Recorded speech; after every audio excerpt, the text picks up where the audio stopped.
ஒரு அமைதியான தமிழ்நாட்டு கிராமத்தின் விடியற்காலையில் 25 வயதான அர்ஜுன் தனது குடும்பத்தின் வைக்கோல் கூரை வீட்டுக்குள் மினுமினுக்கும் விளக்கின் வெளிச்சத்தில் தனது ஒரே தேய்ந்த சூட்கேஸை நிரப்பினார்.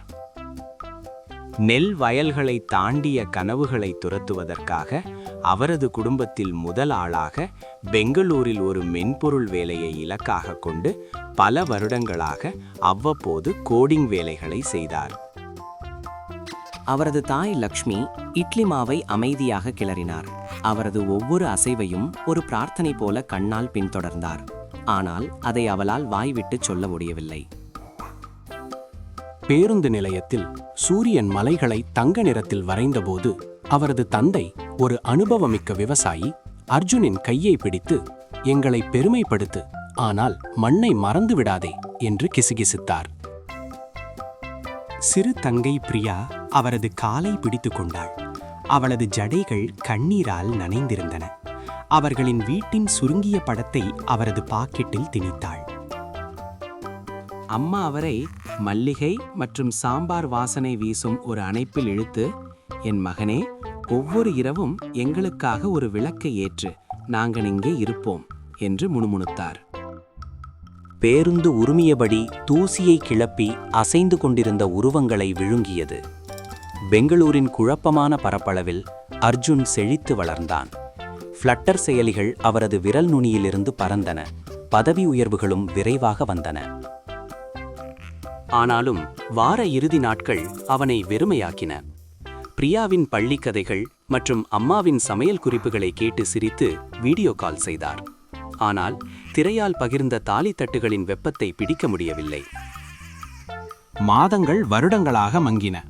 பதவி உயர்வு என்றால் மும்பை, பின்னர் சிலிக்கான் பள்ளத்தாக்கிற்கான அமெரிக்க விசா. ஒவ்வொரு நகர்வும் நூலை மெல்லியதாக்கியது.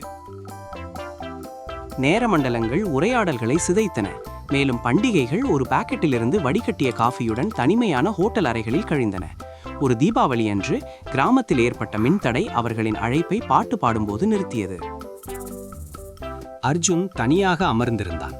பிரியாவிடமிருந்து வந்த படம் இப்போது அவரது பணப்பையில் மங்கி போயிருந்தது. அதன் விளிம்புகள் முடிவில்லாத தொடுதல்களால் மென்மையாக இருந்தன. ஒரு அமைதியான வலி அவருக்குள் மலர்ந்தது. 10 வருடங்கள் கழித்து வெற்றி அவருக்கு ஒரு கார்னர் அலுவலகத்தையும் நேர்த்தியான அடுக்குமாடி குடியிருப்பையும் வழங்கியது.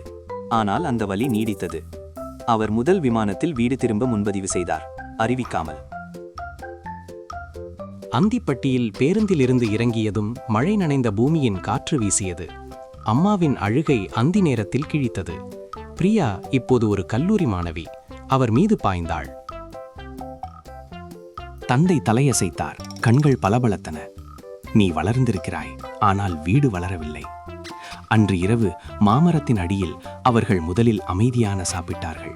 பின்னர் கதைகள் நதி போல் ஓடின. தூரம் மைல்களில் அளவிடப்படவில்லை, ஆனால் இதயத்தின் அமைதியான இழுப்பில் அளவிடப்படுகிறது என்பதை அர்ஜுன் உணர்ந்தார்.